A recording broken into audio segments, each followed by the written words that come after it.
My name is Matthew, I'm 34, and I never thought I'd be taking my own sister to court. When Heather came to me with dreams of opening her bakery, I couldn't say no. The $34,000 I lent her represented years of careful saving, but she was family. 6 months later, she wasn't just refusing to repay me, she was telling everyone it was a gift. Family can cut deeper than strangers ever could, and I was bleeding out. Before I continue my story, drop a comment letting me know where you're watching from. And hit that like and subscribe button if you've ever had to make the painful choice between enabling someone you love or standing your ground. Growing up in suburban Milwaukee, Heather and I were typical siblings, sometimes inseparable, other times at each other's throats. Being 4 years older, I naturally fell into the protective big brother role. I remember walking her to elementary school, making sure bullies left her alone, and teaching her to ride a bike when our busy parents couldn't find the time. Our personalities couldn't have been more different, something our parents noticed early on. I was methodical, planning everything meticulously from school projects to how I'd spend my allowance. My father, a bank manager, would beam with pride when I'd show him my savings account growing from mowing lawns and shoveling snow. Matthew's got a good head on his shoulders, he'd tell relatives at family gatherings. Heather, meanwhile, was all spontaneity and creative energy. She could transform a blank canvas into a vibrant painting in one sitting or bake cookies that would make our neighbors line up at our door. Our mother, an elementary school art teacher, nurtured this artistic side, often saying, "Heather sees the world differently, that's her gift." These differences extended to how we handled money. By 13, I had saved enough to buy my own computer. Heather, on the other hand, would spend her allowance before she even received it, always finding something she absolutely needed at the mall. This pattern started early. She'd borrow $5 for lunch and forget to pay it back, or ask for $20 for a school trip and somehow never have the money to return it. "It's just $20, Matt," she'd say with that disarming smile. "Don't be so uptight." College only widened the gap between us. I pursued computer science at the University of Wisconsin, maintaining a near-perfect GPA while working part-time at the campus IT department. My path was clear: graduate, find a stable job in tech, build a solid financial foundation. Heather enrolled at a community college but dropped out after 3 semesters, claiming, "College is stifling my creativity." Our parents were disappointed but not surprised. While I climbed the career ladder, from entry-level programmer to senior software engineer at Horizon Technologies, Heather bounced between jobs. She was a barista, then a receptionist, then a retail clerk, never lasting more than 8 months anywhere. "My managers don't appreciate my input," was her common refrain. I'd listen sympathetically during our monthly dinners, all while watching my investment portfolio grow and finally putting a down payment on a modest 3-bedroom house in a good neighborhood. Despite our different trajectories, we maintained a close relationship. When our parents retired to Florida 5 years ago, our bond actually strengthened. Being the only 2 siblings left in Wisconsin, we became each other's default family for holidays and emergencies. I helped her move apartments 3 times, and she brought homemade soup when I caught pneumonia last winter. At Thanksgiving 2 years ago, Heather announced to our visiting parents that she wanted to open her own bakery. Her eyes sparkled as she described the custom cakes and pastries she'd create, how she'd build a community around her shop. Mom was enthusiastic, Dad cautiously supportive, and I had concerns. "Have you created a business plan?" I asked as we washed dishes after dinner. "Bakeries have thin profit margins and high overhead." "Don't be such a downer, Matt," she laughed, flicking soap bubbles at me. "I've been researching this for months. My Instagram baking page already has 3,000 followers. People love my stuff." I nodded, wanting to believe in her vision despite the warning bells in my head. This was classic Heather, all passion and dreams, light on practical details. Still, I hadn't seen her this excited about anything in years. Maybe this was exactly what she needed, a channel for her creativity that could also provide stability. "I'm happy for you," I said sincerely. "Just make sure you do your homework before diving in. Small businesses are risky. That's why I have you," she replied, bumping my shoulder affectionately. My brilliant brother to keep me grounded. I couldn't have known then how prophetic and costly those words would become. It was a Tuesday evening in April when my doorbell rang unexpectedly. I had just finished a video call with my development team and was looking forward to a quiet night of reading. When I opened the door, Heather practically bounced inside, radiating excitement I hadn't seen since we were kids on Christmas morning. "Matt! I found it!" she exclaimed, shrugging off her jacket and tossing it haphazardly over my carefully arranged coat rack. "The perfect location for Sweet Dreams Bakery!" I followed her into my living room, where she immediately pulled out her tablet and started showing me photos of a vacant storefront in the trendy Third Ward district. The space had large windows, exposed brick walls, and what she described as amazing foot traffic from the art galleries and boutiques. "It's absolutely perfect," she gushed, swiping through more pictures. "There's even a small kitchen already installed from the previous tenant. The landlord is willing to hold it for me, but I need to move fast. 3 other businesses are interested." I settled into my leather armchair, noting her flushed cheeks and rapid speech. "That's great, Heather. Tell me about your business plan. Have you worked out the numbers?" "Of course." She pulled out a colorful presentation she had created, complete with photos of her elaborate cake designs, proposed menu items, and projected revenue. The presentation was visually stunning, that was Heather's strength, but as I flipped through the pages, I noticed the financial section was woefully inadequate. Her cost projections seemed artificially low, and her revenue estimates unrealistically high. "These numbers seem optimistic," I said carefully.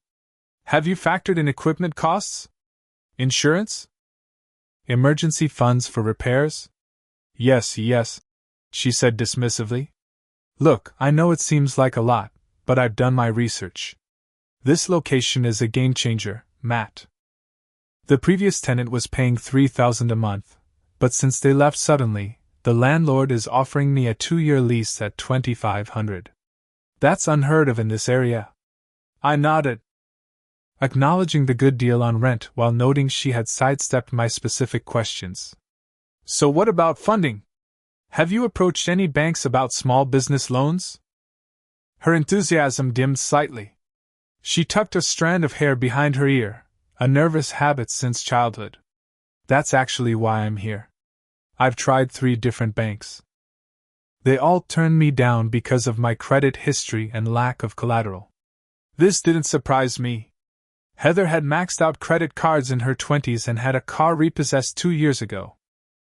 Her credit score was likely abysmal. "I need $34,000, she said, meeting my eyes directly. "For first and last month's rent, security deposit, equipment upgrades, initial inventory, and operating capital for the first 3 months." I nearly choked. $34,000? That's a substantial amount, Heather. I know, she said, leaning forward intently. "But Matt, this is my one chance to make something of myself. I'm 30 years old. I can't keep working dead-end jobs that crush my soul. This bakery, it's everything I've been working toward. You've seen how people respond to my baking." I had. Her custom birthday cake had been the highlight of my office party last year, with colleagues asking for her contact information. "I wouldn't ask if there was any other way," she continued, her voice softening. "You're the only person I trust with this. I'll pay you back every cent, with interest. Once the bakery takes off, I'll set up monthly payments." I rubbed my temples, feeling the familiar tension of being pulled between financial sense and family loyalty. The rational part of me knew this was risky. Heather's track record with money and commitment was spotty at best.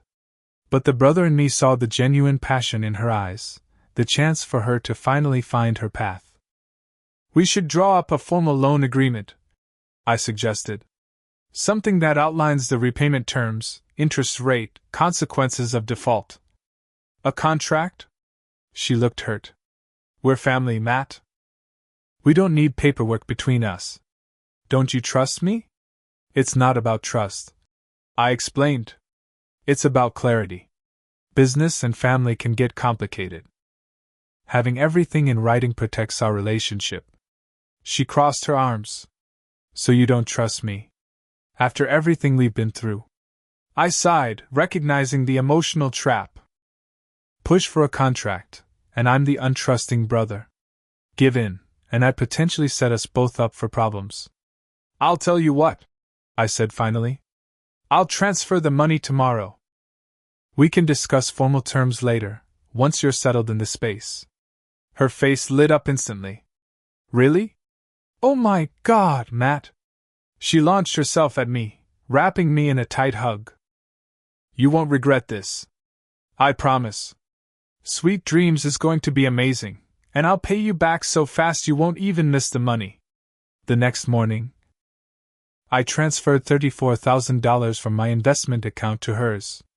The sum represented nearly 20% of my savings, not catastrophic, but significant enough to delay my plans for purchasing rental property that year. As I confirmed the transfer, I envisioned Heather's bakery becoming a local sensation. Her creative talents finally recognized and rewarded. I imagined her pride as she handed me the first repayment check, our bond strengthened by this shared success story. But as I closed my banking app, a small voice of doubt whispered in the back of my mind. I dismissed it as needless worry. This was Heather, my sister. We were family. What could possibly go wrong? The grand opening of Sweet Dreams Bakery in June was a genuine triumph.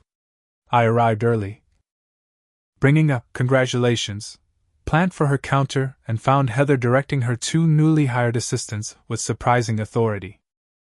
The space had been transformed from the empty storefront I'd seen in pictures to a warm, inviting bakery with robin's egg blue walls, vintage display cases, and the intoxicating aroma of fresh pastries. Matt! She squealed when she spotted me, rushing over in her crisp new apron emblazoned with the Sweet Dreams logo. What do you think? Isn't it perfect? I looked around at the charming space, feeling a surge of pride. It's incredible, Heather. You've done an amazing job. And she had. The opening day drew a steady stream of customers, many attracted by the social media campaign she'd cleverly orchestrated. A local food blogger showed up, taking photos of Heather's signature lavender honey cupcakes and ornate custom cookies. By closing time, nearly everything in the display cases had sold out. See? She said as we clinked glasses of champagne after locking up. I told you this would work. The location is perfect, and people love what I'm making. Over the next few weeks, Sweet Dreams continued to build momentum. Heather's Instagram following doubled, then tripled as customers shared photos of her creations. A wedding planner placed a large order for custom favor cookies, and 2 local coffee shops inquired about wholesale morning pastries. I visited at least once a week, enjoying the genuine happiness radiating from my sister as she worked in her element. When the first month of loan repayment came due, I wasn't surprised to receive a text instead of the money we'd verbally agreed upon. Hey big bro! Slight delay on first payment. Had to invest in a commercial mixer to keep up with demand. We'll double up next month. Business is booming. Red heart. I texted back. No problem. Glad things are going well. I wasn't worried. New businesses often required additional capital investments. If anything, the need for a larger mixer validated her success. The second month, however, brought another excuse. August is apparently slow season for bakeries. Who knew? Can we push payment to September when wedding season picks up? Promise I'll catch up then. A quick internet search confirmed that summer could indeed be slower for bakeries, with the heat keeping people from buying items that might melt or spoil quickly. Still, a slight unease began to form in my stomach. 2 missed payments could easily become a pattern. "Let's touch base about a repayment schedule," I replied. "Maybe we should put something in writing now." Heather's response came hours later. "Totally. Super swamped this week with a big corporate order." "Next week?" Next week became next month. Each time I brought up the loan, Heather had a plausible excuse followed by an immediate subject change or a conveniently timed emergency in the kitchen. During my visits to Sweet Dreams, I began noticing concerning signs. While the bakery seemed busy, Heather had hired a third employee, an unnecessary expense for a startup still finding its footing. The vintage furniture in her office had been upgraded to custom pieces that must have cost thousands. Most troublingly, inventory management seemed haphazard, with premium ingredients purchased in bulk, then partially wasted. "Don't you think you should track your ingredients more carefully?" I suggested one afternoon, watching her discard nearly half a bag of imported Belgian chocolate.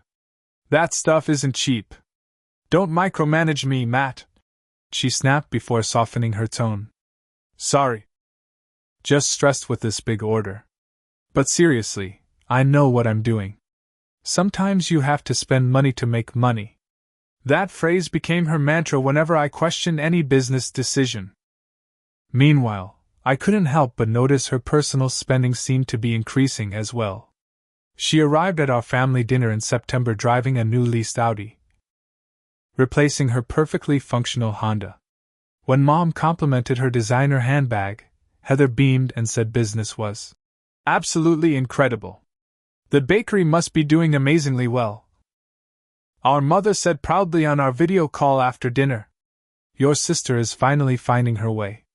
I nodded noncommittally, uncomfortable with the situation but unwilling to tarnish Heather's moment. Later that evening, as we cleared the dishes, I attempted to gently broach the subject of the loan. So with business going so well, should we talk about setting up that repayment plan? Heather's expression hardened immediately. Wow, way to ruin a nice family dinner, Matt. Is money all you care about? Of course not, I said, taken aback by her reaction. But $34,000 is significant, and we did agree. I know what we agreed, she interrupted, lowering her voice to avoid our parents overhearing from the living room. But running a business has unexpected expenses. I thought you of all people would understand that. Do you know how stressful it is trying to make this work? I've barely slept in weeks. I noticed the dark circles under her eyes for the first time and felt a pang of guilt. I'm not trying to add pressure, Heather. I just want clarity on when I might expect repayment to begin. As soon as I can, she said firmly, effectively ending the conversation. Now can we please drop it before you spoil Mom and Dad's visit? That night, driving home, I realized a troubling pattern had established itself. Each time I mentioned the loan, Heather would first offer a business-related excuse, then quickly pivot to making me feel guilty for asking. The rational part of my brain recognized this as manipulation, but the brother in me wanted to give her the benefit of the doubt. Maybe she really was struggling with the stress of entrepreneurship. Maybe the business looked more profitable from the outside than it actually was. Maybe I needed to be more patient. But as month 4, then 5, then 6 passed with no repayment and increasingly defensive reactions from Heather, my patience began wearing dangerously thin. Something had to give. After 6 months without a single dollar repaid on the loan, I decided a serious conversation couldn't be postponed any longer. This wasn't just about money anymore, it was about respect and honesty between siblings.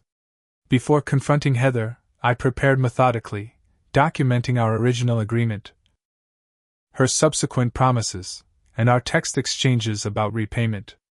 I even calculated what a reasonable monthly payment would look like based on what I could observe of her business's success. I chose to meet at her apartment rather than the bakery to avoid any scene that might damage her business reputation. When she opened the door on that crisp October evening, her smile faded as she registered my serious expression. Let me guess. she said, stepping aside to let me in. You're here about the money. Her tone already held an edge of defensiveness that didn't bode well for our conversation. Her apartment showed signs of recent upgrades: a new sectional sofa, large smart TV, and what appeared to be original artwork on the walls, all while claiming she couldn't begin repaying her debt. We need to talk about the loan, yes, I said, settling onto one of her bar stools as she busied herself making coffee. It's been 6 months without any repayment, Heather. Business is complicated, she replied, not meeting my eyes. There are expenses you don't understand. I'm not questioning your business expenses, I said carefully. But I've seen the bakery's success. You've expanded your staff, you're driving a new car. And clearly, I gestured around her upgraded apartment. Your personal finances allow for some luxuries. She slammed a mug down harder than necessary. So you're monitoring my spending now? Checking up on how I live? That's not what I'm saying. I'm simply pointing out that some repayment of the $34,000 should be possible by now. We agreed. You make plenty of money, Matthew, she interrupted, using my full name as she always did when annoyed. Your fancy tech job probably pays you that much in 2 months? Why are you so desperate to get it back right away? I blinked, genuinely surprised by this line of argument. My income isn't relevant. This was a loan, not a gift. We explicitly discussed repayment terms. Did we? She crossed her arms, leaning against her kitchen counter. Because I remember you offering to help me start my dream business. The way you're acting now, it seems like you expected something in return for helping your own sister. My mouth actually fell open. Are you seriously suggesting I gave you $34,000 as a gift? That was never the conversation, and you know it. Well, maybe that's how you remember it, she said with a shrug that made my blood pressure spike. We never signed anything. You transferred the money willingly. Because you said a contract would insult our family bond, I reminded her, struggling to keep my voice level. You promised repayment with interest. Multiple times.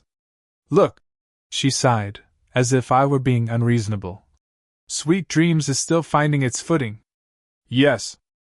We're doing well, but there are costs to scaling a business that you don't understand.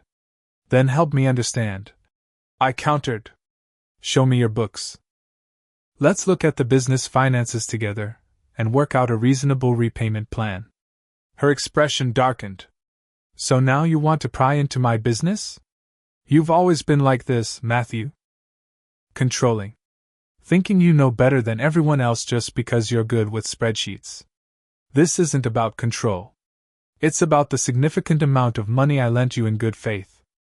You've always been selfish with your money, she continued as if I hadn't spoken. Remember when Mom and Dad needed help with their roof and you insisted on seeing 3 contractor quotes before chipping in? Or when Cousin Taylor needed help with medical bills and you wanted to see her insurance paperwork? I felt my face flush with anger and disbelief. Being financially responsible isn't selfish. And those situations have nothing to do with this, don't they? It's always the same with you. Money, money, money. Some of us value relationships over dollars and cents. The conversation was spiraling beyond my worst expectations. I took a deep breath, trying to center myself. Heather, I came here hoping we could have an adult conversation about this. I'm not asking for the entire sum immediately. I'm asking for acknowledgement of the debt and a concrete plan to begin repayment. She stared at me for a long moment, then delivered the blow I never saw coming. If you keep pushing for this money, you can forget having a relationship with me. Is that what you want? To destroy our family over this? The ultimatum hung in the air between us, heavy and poisonous. I stood slowly, a strange calm settling over me as I finally saw the situation with perfect clarity. I'll give you some time to reconsider your position, I said quietly. But this conversation isn't over. I left her apartment in a daze, the betrayal cutting deeper than I could have imagined. This wasn't my sister having temporary financial difficulties.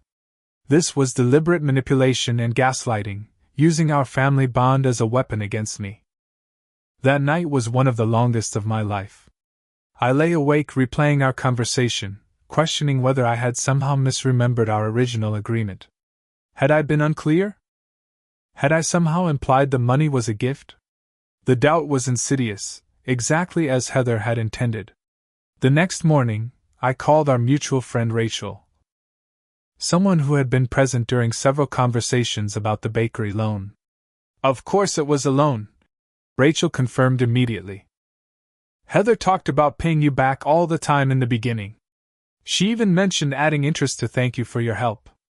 Then Rachel hesitated before adding, but lately she's been telling people different things. Last week at happy hour, she mentioned how generous you were to invest in her business without expecting anything in return.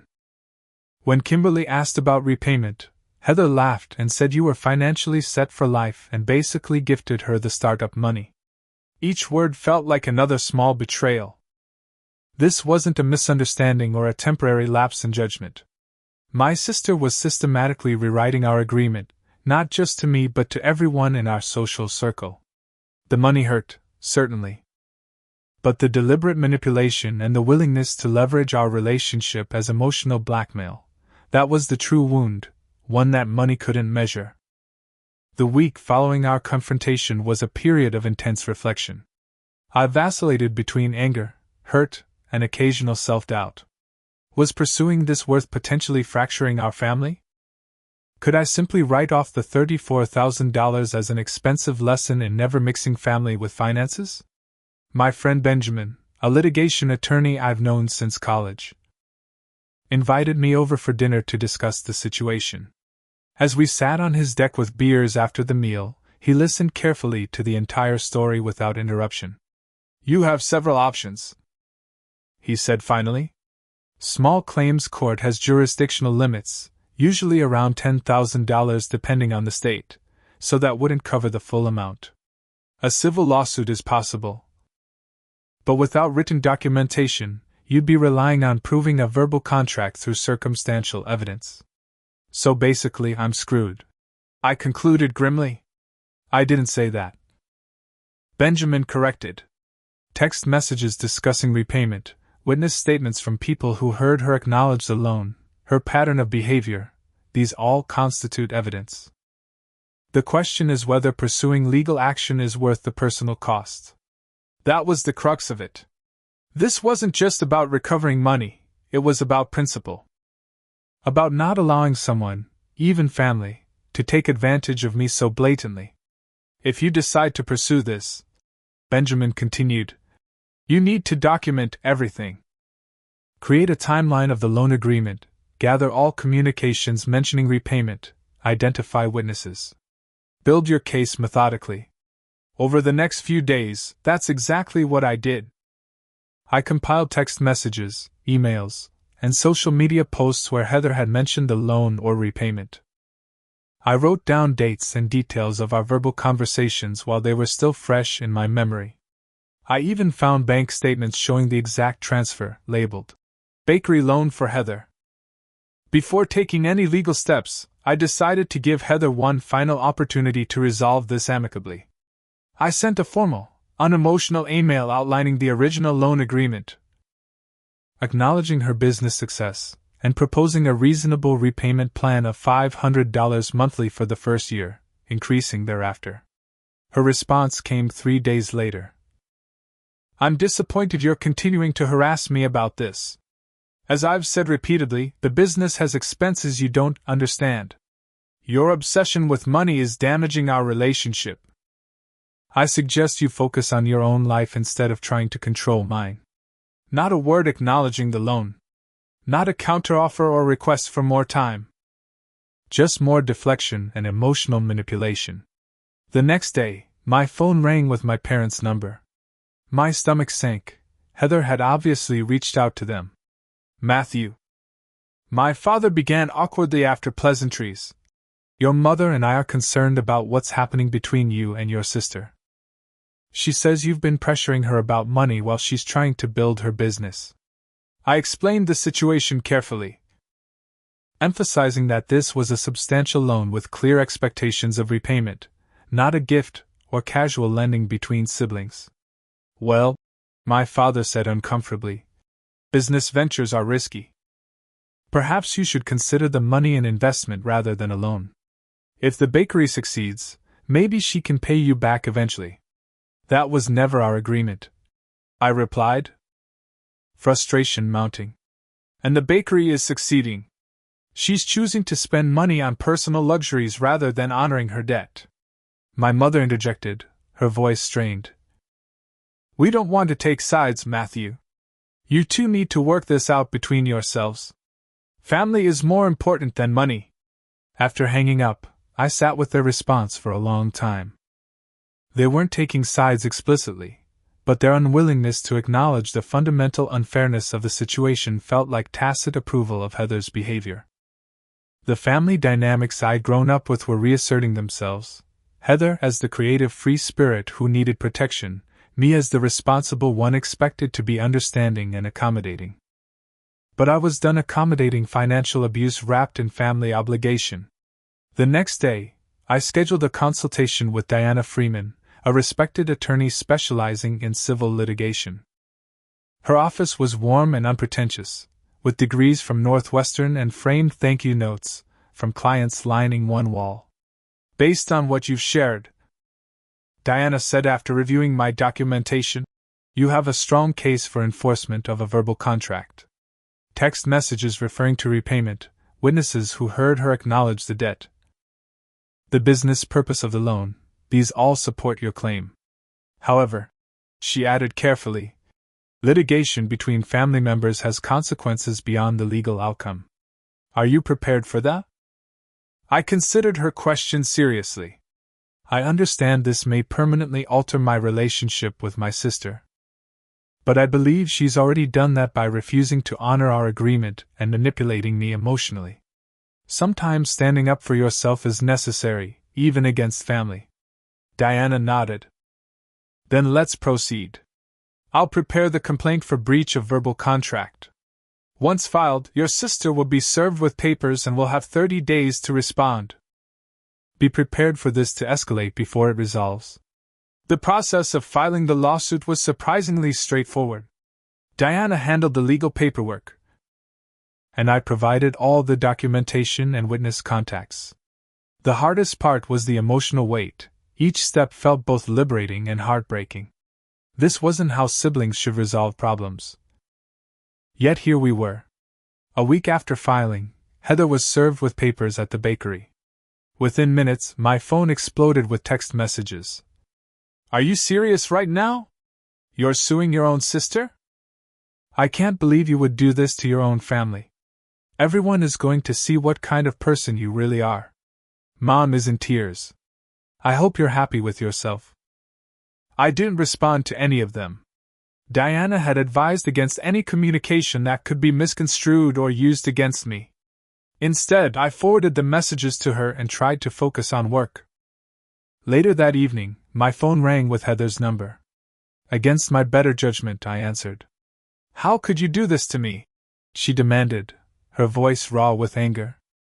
You know this could ruin my reputation. Customers are already asking questions about why I'm being sued. I tried to resolve this privately. I replied as calmly as possible. You gave me no choice.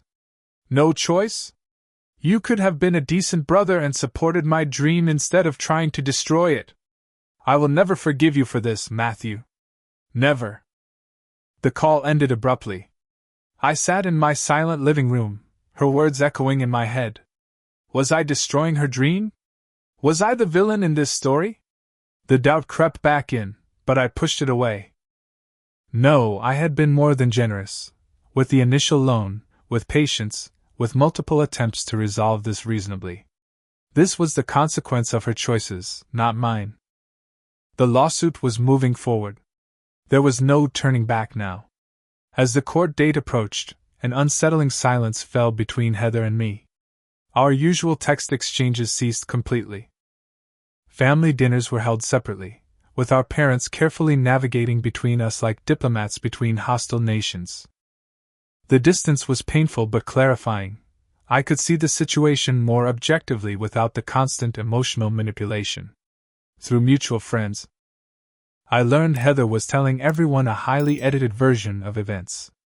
According to her narrative, I had offered to help with her business, then suddenly demanded immediate repayment when she was still establishing herself.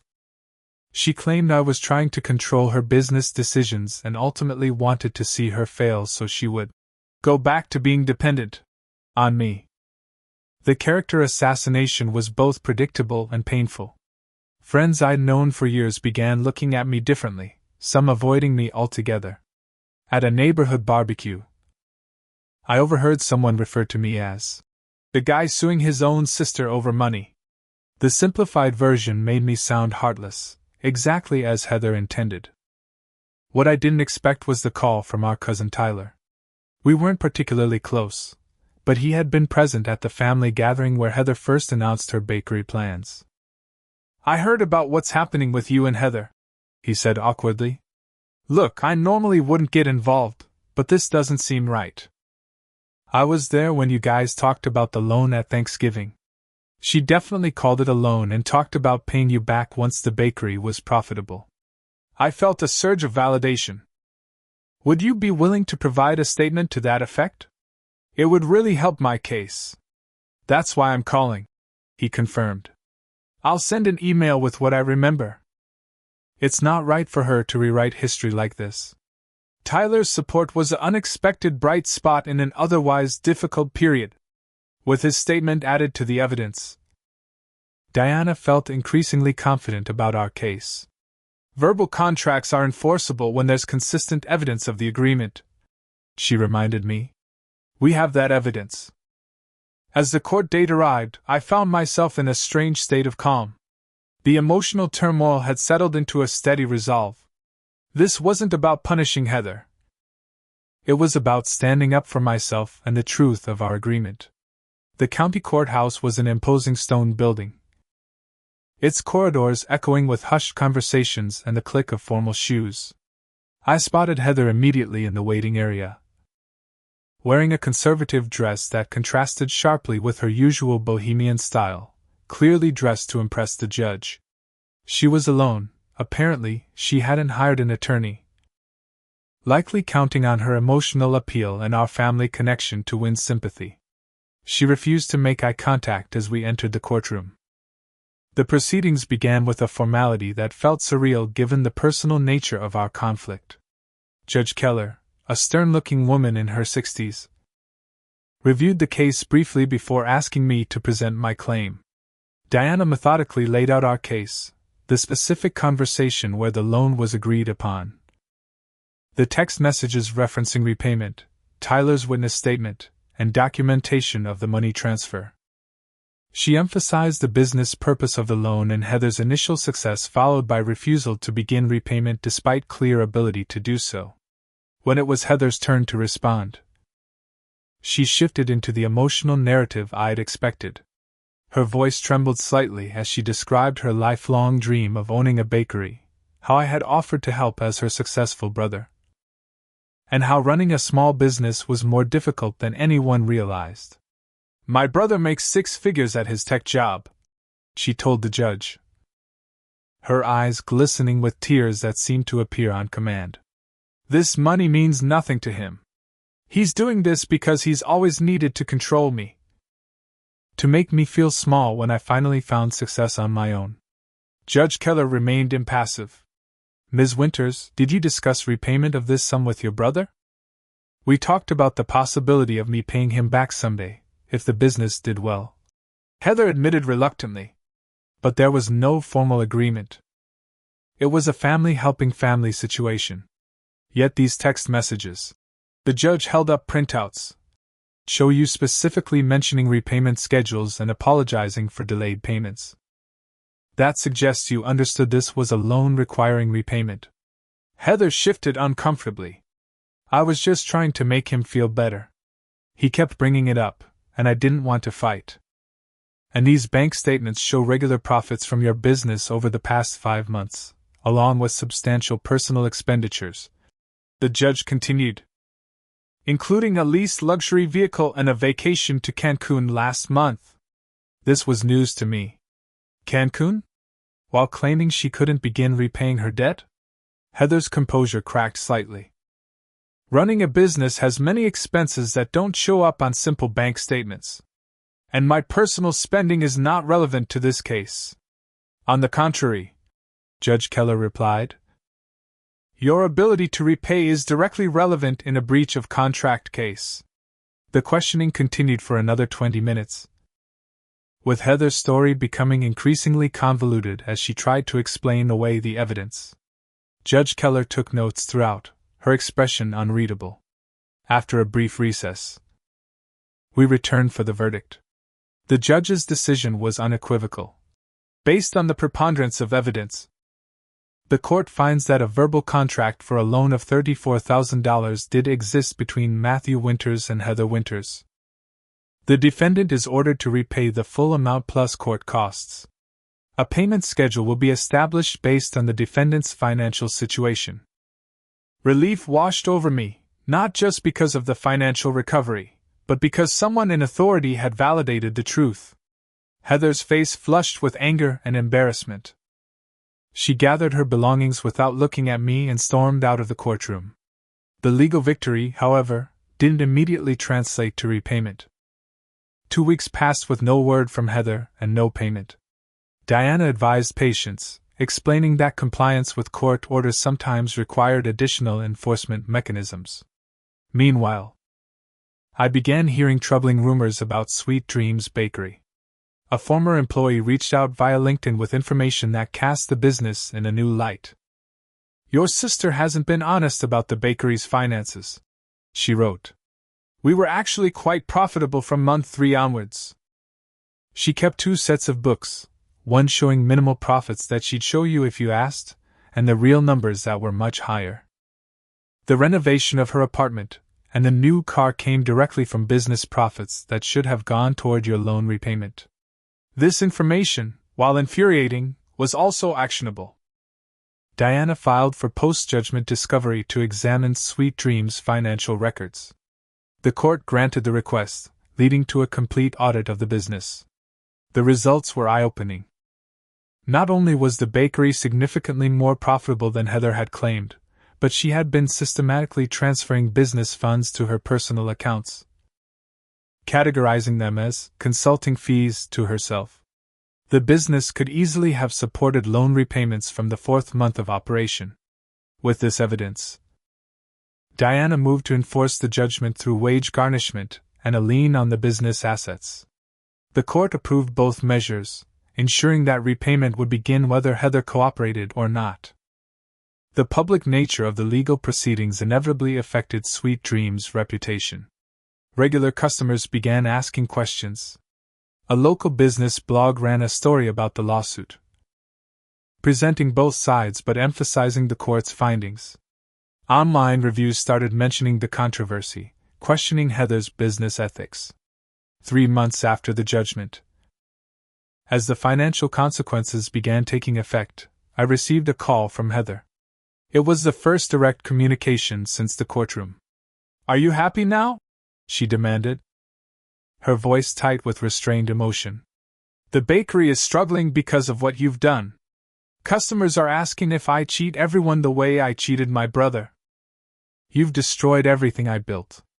I didn't destroy anything, Heather, I replied calmly. I simply asked you to honor your commitment. Everything that's happened since has been the result of your choices, not mine. My choices? She laughed bitterly. What choice did I have when you decided to publicly humiliate me with a lawsuit? You had the choice to repay the loan as agreed. You had the choice to respond to my attempts to work this out privately. You had the choice to be honest instead of manipulating everyone around you. This was always your choice. The line went silent for several seconds before she hung up. It wasn't the reconciliation I might have once hoped for, but it was something else valuable. A moment of standing my ground without guilt or manipulation clouding my judgment. The truth was finally on the table, inescapable and validated by legal authority.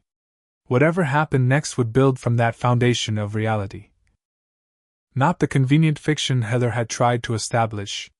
3 months after the court's ruling, the first structured repayment arrived in my account. $500, exactly the monthly amount I had proposed in my final attempt to resolve things amicably before filing the lawsuit. The irony wasn't lost on me. All of this could have been avoided if Heather had simply honored our original agreement. Each subsequent payment arrived punctually, transferred automatically through the court-monitored arrangement.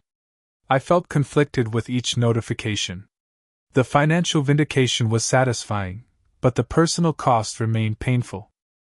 Family gatherings had become carefully orchestrated affairs, with our parents ensuring Heather and I were never invited for the same occasion. Thanksgiving was with Mom and Dad for me. Christmas for Heather. The family fracture was the collateral damage I had anticipated but still found difficult to accept. You did the right thing. My father told me unexpectedly during a fishing trip in April, nearly a year after the initial loan. Your mother and I didn't want to take sides, but the court evidence was clear. Heather has always struggled with accountability. Maybe this will finally teach her that actions have consequences. His support, though belated, meant more than I could express. I never wanted it to go this far, I admitted. I just wanted her to honor our agreement. I know, son, he sighed, casting his line into the still lake. Sometimes the hardest lessons are the ones we need most. A surprising development came 2 months later when Jason, Heather's boyfriend of 8 months, reached out asking to meet for coffee. Curious and cautious, I agreed. Heather doesn't know I'm talking to you. He began awkwardly after we'd settled with our drinks. But I felt I needed to. Jason explained that he'd started dating Heather shortly before the court case concluded. Initially, he'd only heard her version of events and had supported her unconditionally. But as their relationship progressed, he'd witnessed concerning patterns in how she handled money and responsibility. She asked me for a loan last month for a new industrial oven, he explained. When I suggested a formal agreement, she reacted exactly how you described, accusing me of not trusting her, saying paperwork would damage our relationship. It was like watching your story play out all over again. He declined to provide the loan, causing their first serious relationship conflict.